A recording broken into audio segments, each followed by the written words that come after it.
Let me show you how to review your segmentation and spending. The overarching principle here of what we're wanting to do is we're wanting to review what areas of our account that we're getting good results, and we want to increase the spending in those areas. And then if there's any areas where we are getting results that need to be improved, we're either pausing or we're making notes that we want to optimize those areas further. So the good news is with this is pretty much the same process regardless of what type of campaign you're using. So I'll just walk you through the process. I'm going to show you firstly on a search campaign, and then I'll just show you where you need to see the data in the Performance Max. But for all of your other campaign types, so shopping, display, demand gen, and video, the process is the same. So where you want to go into, you want to go into your account. This account's just got search campaigns in it, but if you've got an account which has multiple campaign types in it, so you can see this one has got shopping, Performance Max, and display, it's the same principles of what we're going through and having a look at. And what you really want to be having a look at is where you're spending the money and what results you are getting. Now, what I'd recommend is to filter this down by cost. And the reason for why I recommend this is because you want to be putting the most effort into the areas where you are spending the most money. So for this one in here, this campaign, it's spent over $6,000 over the last 30 days, whereas the lowest one has spent half of that. So we're not saying that this low one isn't important. It's just that this one is the main one that we want to get right, because we're going to be seeing much faster results if we get better optimizations in those areas. That's the first area you want to go through and do, is you just want to make a note of which of the campaigns which are spending the most money that have the lowest level of performance. So when we're in a search campaign from here, the first thing you'd be looking at is looking at where you're spending the money. So for these ones, we do definitely want to work on these campaigns, but these ones have only spent, $700 and $500, whereas these other campaigns which have spent close to $3,500 and $4,000, it's a much higher priority that we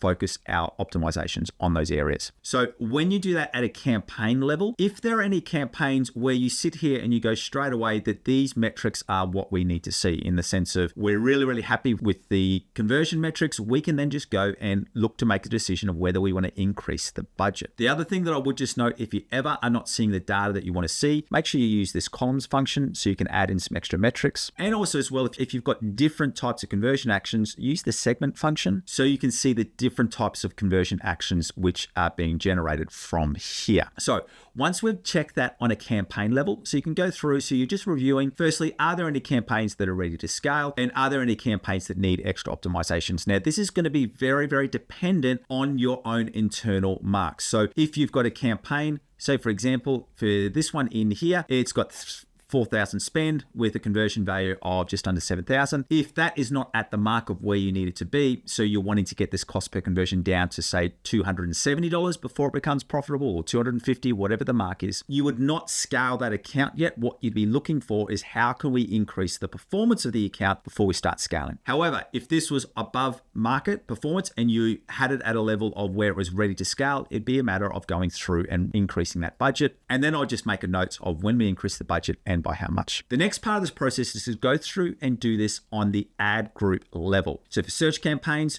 you click on the campaign and you're going to see all of these different ad groups. Now, this is where the story gets a little bit more interesting, is we can make some decisions in through here where for me reviewing this account, where we go, these two are our fourth and fifth ad groups in terms of spend, but they are not producing any conversions. So one of the options would be is that we can either A, go through and do some further reviews, or we can pause these ad groups. That once again becomes a decision that you need to look at with your total business performance and what the client is wanting to achieve. Now, that would be the place where you'd make a note and go, these two ad groups, we need to review further performance. Another way that you can go through and do this as well is, let's just say you've got a whole heap of different campaigns. You can actually review the total account. So make sure you've got all accounts happening by ad group. We've done this very successfully for a lot of times where we have a cost per conversion. Let's just say we've got to get cost per conversions under $300. So what we can do is we can then review this by cost and focus on any ad groups that have a cost per conversion above that mark that we mentioned. So we're prioritizing the campaigns where we're spending the most money with the worst results. So, and that is pretty much the same process that you're going to be using. As you can see in the shopping campaign, you're going into your ad groups again, and that's the same across display and video and demand gen. However, if you are in a Performance Max campaign, it is slightly different, because what you need to do is when you go into the campaign and when you're in your Performance Max campaign, it will firstly bring bring you to this screen. You need to go to asset groups. And when you go to asset groups, this is the data you're seeing. But what you need to do is you need to go to this table function. And then when you're in the table function, you can go to the columns function to bring in any extra data